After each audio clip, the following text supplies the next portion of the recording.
नमस्कार दोस्तों, जय हिंद। स्वागत है आपका अपने यूट्यूब चैनल राजन बीटीसी गाइड में। दोस्तों, यूपी टीजीटी पीजीटी के लिए हम लोग प्रैक्टिस सेट सॉल्व कर रहे हैं।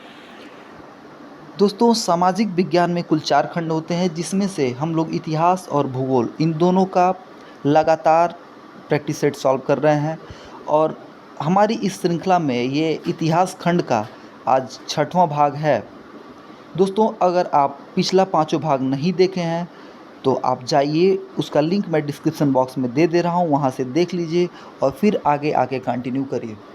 दोस्तों, किसी भी परीक्षा के लिए उसकी तैयारी को और मजबूत करने के लिए ज़रूरी होता है प्रैक्टिस सेट सॉल्व करना। और जैसा कि आप जानते हैं, परीक्षा की तिथि काफ़ी नज़दीक है, तो इस समय प्रैक्टिस सेट सॉल्व करना अत्यंत आवश्यक है। दोस्तों, ज़्यादा देर न करते हुए चलिए हम लोग चलते हैं, प्रैक्टिस सेट सॉल्व करते हैं। आज का हमारा पहला प्रश्न है, अवध के स्वायत्तशासी राज्य का संस्थापक कौन था? इसका करेक्ट आंसर हो जाएगा सआदत खां। दोस्तों, वही सआदत खान है जिनको मुग़ल बादशाह बहादुर शाह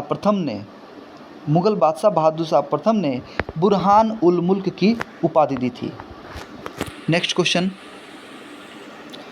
अंग्रेजी ईस्ट इंडिया कंपनी की स्थापना का एकाधिकार पत्र प्रदान किसने किया था?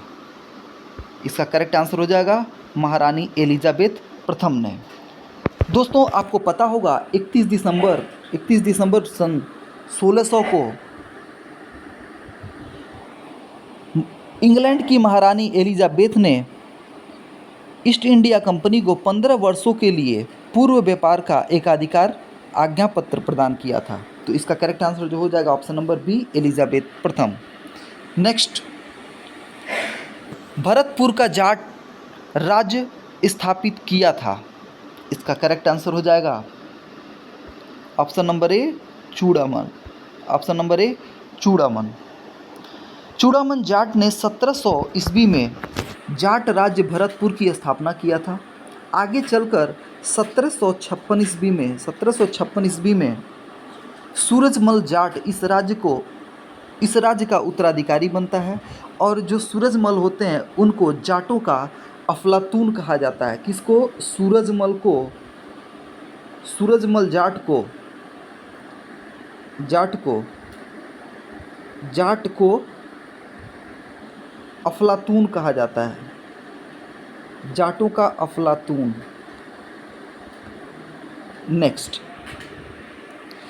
नेक्स्ट क्वेश्चन है, विधवा पुनर्विवाह। देखिए दोस्तों, विधवा पुनर्विवाह पिछले भी भागों में हम लोगों ने देखा है।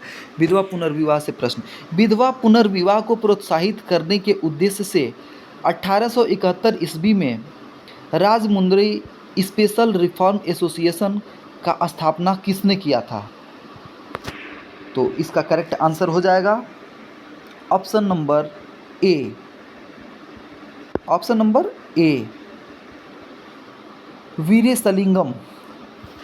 वीरेशलिंगम पंतुलु ने राजमुंद्री सोशल रिफॉर्म एसोसिएशन की स्थापना की और विधवा पुनर्विवाह को प्रोत्साहित किया। नेक्स्ट क्वेश्चन है,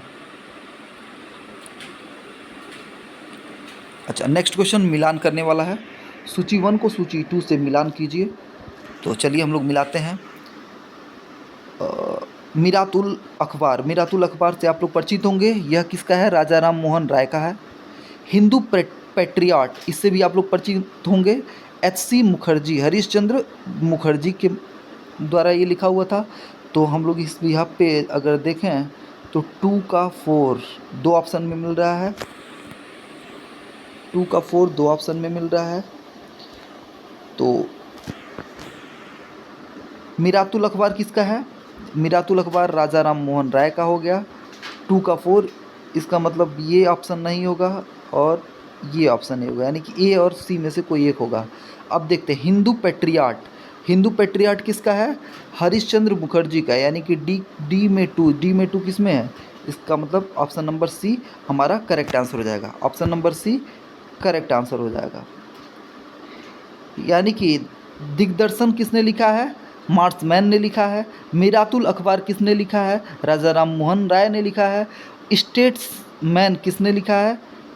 तो रॉबर्ट नाइट ने लिखा है। हिंदू पैट्रियाट हरीशचंद्र मुखर्जी ने लिखा है। नेक्स्ट क्वेश्चन की ओर चलते हैं।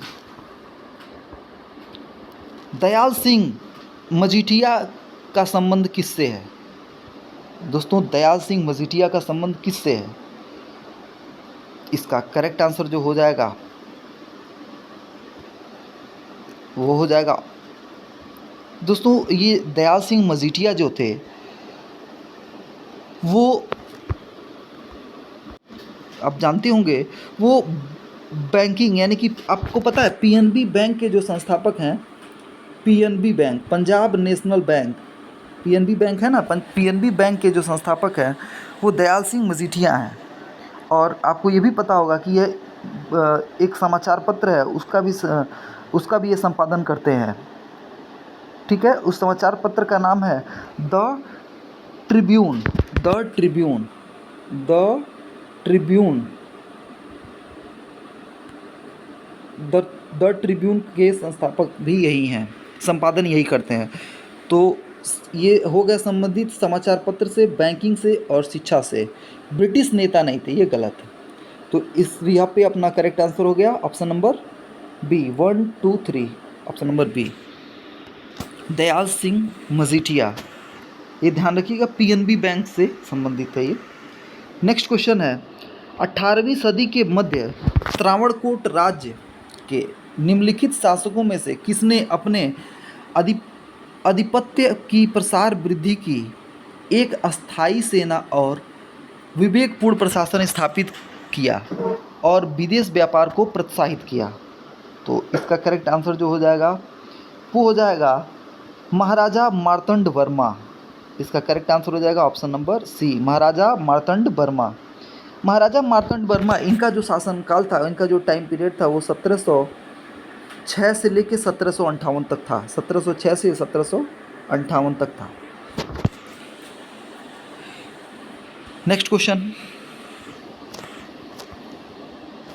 क्लाइव के इंग्लैंड वापस जाने के बाद स्थायी रूप से किसको गवर्नर बनाया गया? तो दोस्तों, आप जानते हैं क्लाइव जो होता है वो बंगाल में गवर्नर के पद पर कार्यरत रहता है, जो कि 1757 से लेके 1760 तक वन दिवस के समय यही रहता है, 1760 तक। फिर 1765 से 1767 तक, 2 बार इसका है, 1765 से 1767 तक रहता है। दोस्तों, इसके जाने के बाद एक्चुअल कई लोग आते हैं, हालवेल आते हैं, लेकिन वो कुछ देर के लिए रहते हैं फिर चले जाते हैं। फिर पेंसीटार्ट आते हैं, 1765 तक वो रहते हैं। क्वेश्चन का जो करेक्ट आंसर हो जाएगा वो हो जाएगा वेरलेस्ट। क्या हो जाएगा? वेरलेस्ट। हालवेल भी आते हैं, एक्चुअल में इनके जाने के जस्ट बाद हालवेल भी आते हैं, लेकिन उनको गवर्नर नहीं बनाया जाता है, वो कुछ समय के लिए होते हैं, तात्कालिक समय के लिए होते हैं। लेकिन गवर्नर के अगर पद की बात किया जाए तो होते हैं वेरलस्ट। इसका जो करेक्ट आंसर हो जाएगा वो हो जाएगा वेरलस्ट। नेक्स्ट, गवर्नर जनरल को समिति के मत में विरुद्ध निर्णय लेने का अधिकार कब मिला? इसका करेक्ट आंसर हो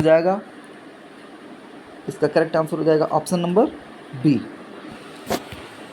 दोस्तों, 1786 में एक अधिनियम आता है। इस अधिनियम के द्वारा गवर्नर जनरल को विशेष परिस्थिति में अपनी परिषद के निर्णय को रद्द करना और अपने निर्णय लेने का अधिकार हो जाता है। दोस्तों, आपको पता होगा कि 1786 में भारत के गवर्नर जनरल जो बन के आते हैं, माफ़ करिए, इस टाइम भारत के गवर्नर जनरल नहीं होंगे, बंगाल के गवर्नर जनरल होंगे। जो आते हैं वो आते हैं कार्नवालिस साहब आते हैं। इनका जो टाइम पीरियड होता है वो 1786 से लेकर 1793 तक होते हैं। एक्चुअल में एक बार और आते हैं ये। दोस्तों, वही कार्नवालिस साहब हैं। इनका जो समाधि स्थल है वो कहाँ पे स्थित है, आप इससे परिचित होंगे। इनका जो समाधि स्थल है वो गाजीपुर, उत्तर प्रदेश के गाजीपुर में इनका समाधि स्थल है। अगर बात करें हम लोग दोस्तों कार्नवालिस की, तो कार्नवालिस जो थे इनको सिविल सेवा का जनक कहा जाता है। लॉर्ड कार्नवालिस जो थे इनको सिविल सेवा का जनक कहा जाता है। इनके समय में पहली बार आईसीएस की परीक्षा होती है, आईसीएस की परीक्षा होती है और उस परीक्षा को सत्येंद्र नाथ बनर्जी ने इनको क्वालिफाई करते हैं। इनको पुलिस सेवा का जनक, नागरिक सेवा और मोस्ट इम्पॉर्टेंट ये काम करते हैं जाते जाते अपने लास्ट में 1793 में जब जाते हैं ये, उस समय उसके पहले ही इन्होंने एक नीति लाई जिसको हम लोग कहते हैं अस्थाई बंदोबस्त। स्थाई बंदोबस्त, तो स्थाई बंदोबस्त के जनक कौन है? वो भी कार्नवालिस साहब हैं। स्थाई बंदोबस्त के जनक कार्नवालिस साहब। दोस्तों इन्हीं के टाइम में दास व्यापार पे भी रोक लगाया जाता है। दास प्रथा का रोक नहीं है दोस्त, दास व्यापार पे रोक। वैसे अगर दास प्रथा पे रोक की बात की जाए तो दास प्रथा पे जो रोक था वो 1843 ईस्वी में एक एक्ट लाके रोका गया था, लेकिन यहाँ पे दास व्यापार पे रोक लगाते हैं। और इन्हीं के समय में दोस्त, इन्हीं के समय में कार्नवालिस साहब के समय में ही न्याय और प्रशासन इन दोनों को अलग अलग किया जाता है, यानी कि शक्तियों का विभाजन जो होता है वो कार्नवालिस के समय में होता है। फिलहाल हम लोग बहुत ज़्यादा डीप ना जाते हुए इसको यहीं पे रोकते हैं। इसका करेक्ट आंसर जो हो जाएगा वो 1761 हो जाएगा। करेक्ट आंसर हो जाएगा 1786। चलिए नेक्स्ट क्वेश्चन की तरफ चलते हैं हम लोग। 1936 ईस्वी में अखिल भारतीय किसान सम्मेलन कहाँ बुलाया गया था? दोस्तों पिछले भी भाग में इसका जिक्र हुआ था। 1936 में जो किसान आंदोलन हुआ था वो हुआ था लखनऊ में। वो कहाँ हुआ था? लखनऊ में हुआ था। और इसका जो इस अधिवेशन की जो अध्यक्षता कर रहे थे वो कौन कर रहा था?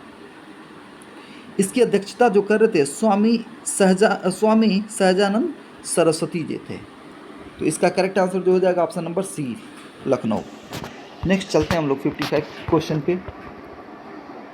सुरक्षा कपाट सिद्धांत किसने प्रस्तुत किया था? बहुत बढ़िया क्वेश्चन। सुरक्षा कपाट सिद्धांत किसने प्रस्तुत नहीं, किससे संबंधित है? तो इसका करेक्ट आंसर हो जाएगा भारतीय राष्ट्रीय कांग्रेस से। दोस्तों जब 28 दिसंबर 1885 को भारतीय राष्ट्रीय कांग्रेस की स्थापना होती है तो उस समय अपने वहाँ के गरम दल के एक नेता होते हैं लाला लाजपत राय। इन्होंने सुरक्षा कपाट सिद्धांत का संबंध भारतीय राष्ट्रीय कांग्रेस से बताया। दोस्तों लाला लाजपत राय का विचार था कि भारतीयों के आक्रोश को दबाने के लिए एक सुरक्षा कपाट के रूप में कांग्रेस की स्थापना की गई।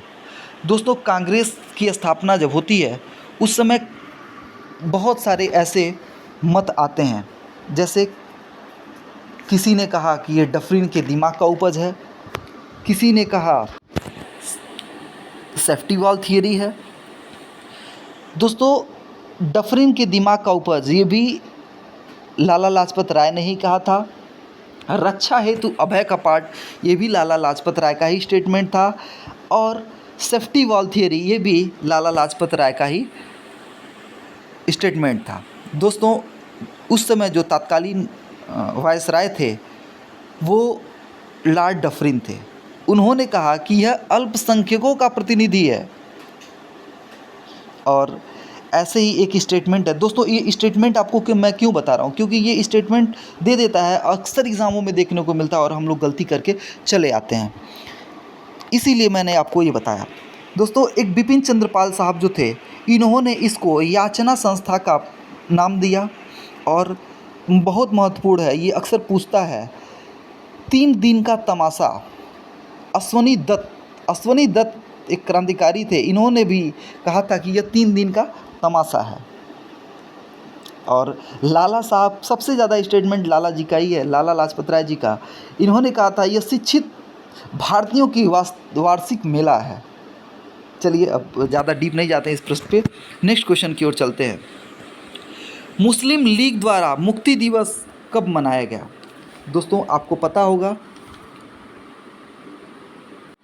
भारत शासन अधिनियम 1935 आता है और उसी के तहत पहली बार 1937 में प्रांतीय चुनाव होता है। दोस्तों प्रांतीय चुनाव तो हो जाता है, उसमें कांग्रेस 6 जगह पूर्ण बहुमत से सरकार बना लेती है।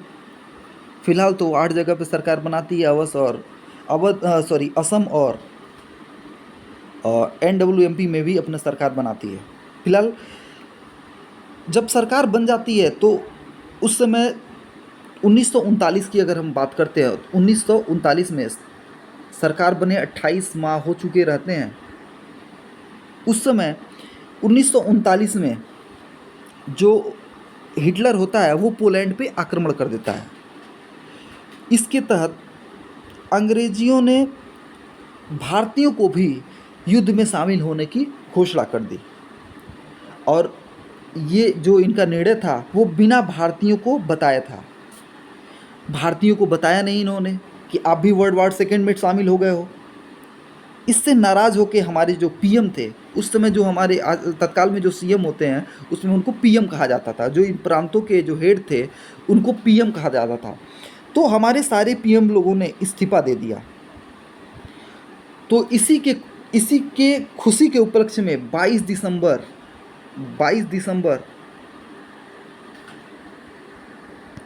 1939 को 22 दिसंबर 1939 को मुस्लिम लीग ने मुक्ति दिवस के रूप में मनाया। मुस्लिम लीग जो होती है इसको मुक्ति दिवस के रूप में मनाती है।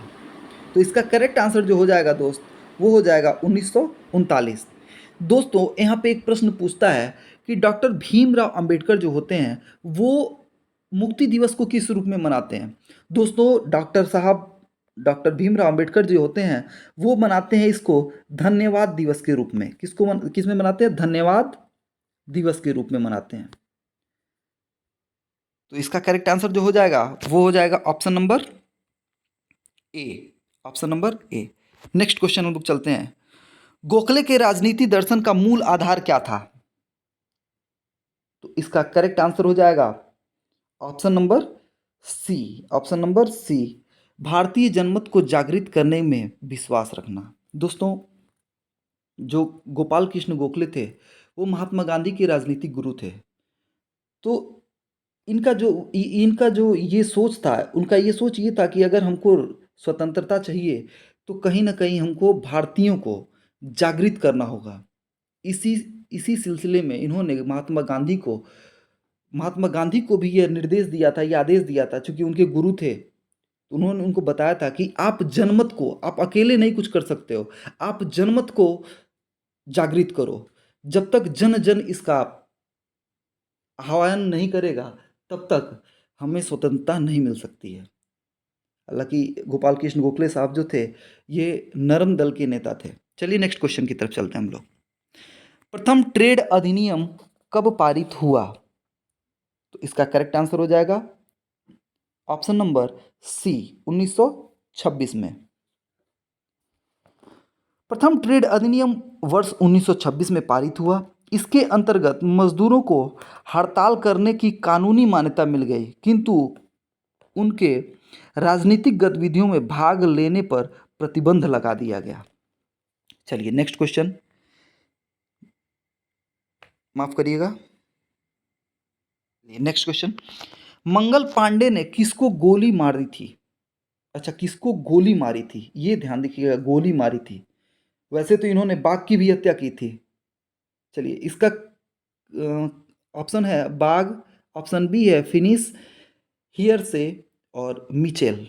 इसका करेक्ट जो आंसर हो जाएगा वो हो जाएगा ऑप्शन नंबर सी, हियर से।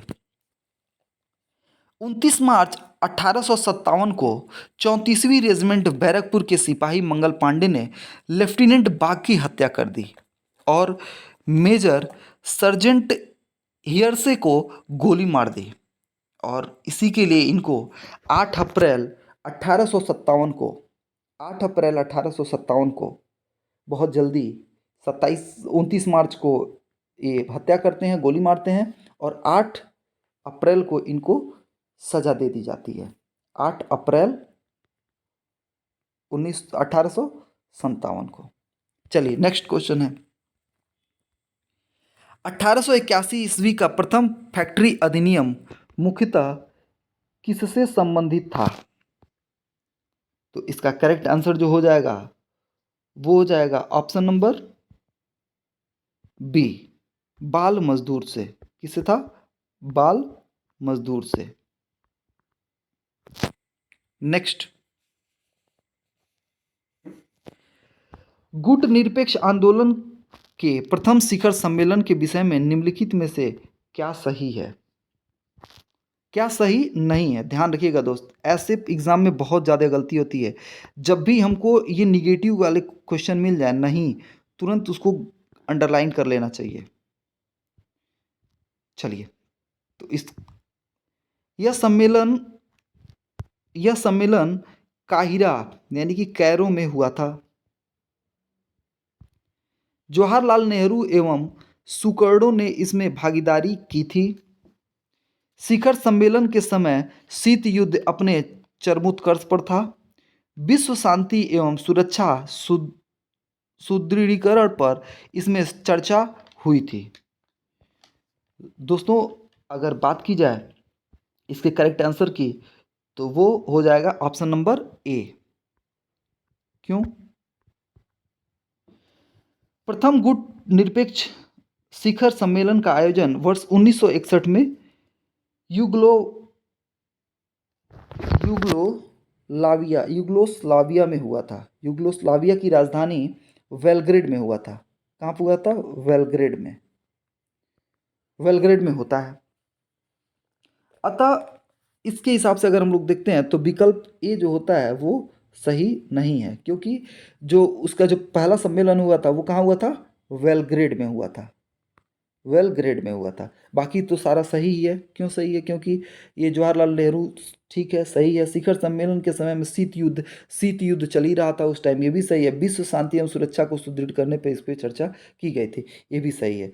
तो कौन सा सही नहीं है, इस हिसाब से हमारा ये सही हो जाएगा। नेक्स्ट, गांधी ने कांग्रेस की सदस्यता को कब त्याग दिया? यानी कि जो कांग्रेस चल रहा था हमारा भारतीय राष्ट्रीय कांग्रेस, उसकी सदस्यता को कब त्यागा? दोस्तों, सविनय अवज्ञा आंदोलन जब स्थगित होता है तो उसके स्थगित होने के बाद गांधी जी ने सितंबर 1934 में, कब की बात कर रहा है ये? सितंबर 1934 में कांग्रेस की सदस्यता से इस्तीफा दे दिया और अक्टूबर 1934 से सक्रिय राजनीति से स्वयं को हटा लेने का निश्चय किया। तो पूछ रहा सदस्यता कब त्यागा, तो करेक्ट आंसर हो जाएगा ऑप्शन नंबर ए। दोस्तों, आप मुझे ज़रूर बताइएगा कि आपको मेरे साथ प्रैक्टिस सेट सॉल्व करके कैसा लगा। दोस्तों, राजन बीटीसी गाइड आपकी सेवा में सदैव तत्पर है और हमारी तरफ से आपको आने वाली एग्ज़ाम की बहुत सारी शुभकामनाएं हैं। दोस्तों, ये हमारी श्रृंखला लगातार चलती रहेगी आपके एग्ज़ाम तक। दोस्त, अगर आप इस चैनल पर नए हैं तो हमारे साथ जुड़ जाइए, राजन बीटीसी गाइड के साथ जुड़ जाइए और अपना प्यार दिखाइए और चैनल को सब्सक्राइब जरूर कर लीजिएगा। Thank you so much.